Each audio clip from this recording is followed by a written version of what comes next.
Cyber Speedway is a futuristic racing game released exclusively for the Sega Saturn in 1995. While trying to cash in on the extreme racing fad of the day, the developers also expanded on the formula, adding a bit of story to the game.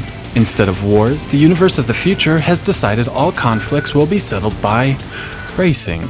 The game starts with a qualifier, with the victor representing Earth in some nameless issue. A snooty-looking dude will congratulate you upon victory, then you're off to compete in the rest of the championship. A similar formula is then presented between each and every race. The snooty dude demands victory, your mechanic offers some useless advice, and an alien attempts to provide some comic relief.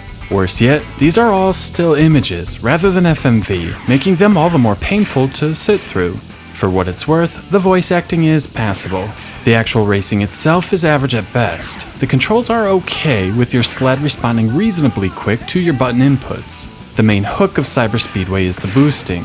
Pressing a shoulder button will give the sled a boost of power, either on the left or right, allowing you to get through tighter turns without losing speed. A single weapon is also present. Scattered about the tracks are ammunition barrels that gain you access to the rockets. You don't need to hit your opponents, but rather fire the rockets ahead of you. When they hit the track or the environment, they explode, and if your opponent drives into the blast, they will wipe out. Later on, you get an upgrade to your rockets that creates an enormous blast radius, but I can't help feel these were tacked on last minute. Cyber Speedway also allows for some minor tuning prior to each race. You can adjust your steering response and brakes, though I never felt either made an appreciable difference to the handling.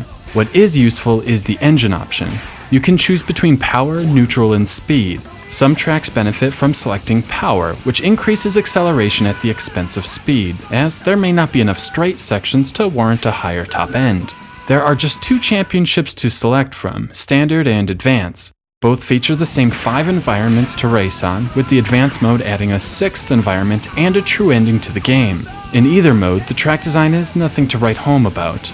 The standard courses are boring and the advanced courses are too narrow for the somewhat drifty controls.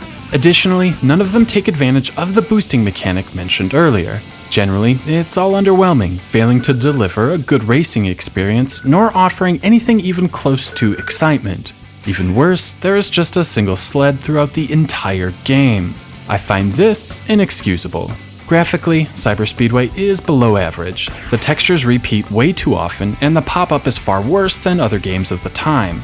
It very much feels like the first generation Sega Saturn title that it is. The frame rate is solid, however, cruising along without any major hiccups. The bright colors are also appealing, though there is a distinct lack of any trackside detail. Perhaps the oddest thing in Cyber Speedway is the soundtrack. The front cover advertises music by the Bygone Dogs. Now, I have never heard of this band, however, the last page of the manual shows a picture of them, with 2 of them having some well-groomed mullets. And this about sums up the music. The lazy rock sound does not fit the atmosphere of the game at all. I can't help but think Cyber Speedway could have been a good game with a little more time. A more robust sled selection, a more engaging story, and some unlockable goodies would have gone a long way into making this game more appealing. Some additional work on the graphics engine wouldn't hurt either. Overall, Cyber Speedway for the Sega Saturn is mediocre and mostly forgettable. The story is weak and could have been omitted, the soundtrack is strange, especially compared to games like Wipeout, the graphics are bland, the game is too short, and with just a single sled to select, there isn't much replay value. Cyber Speedway certainly isn't awful, but there's really no reason to give it a try. 2 out of 5.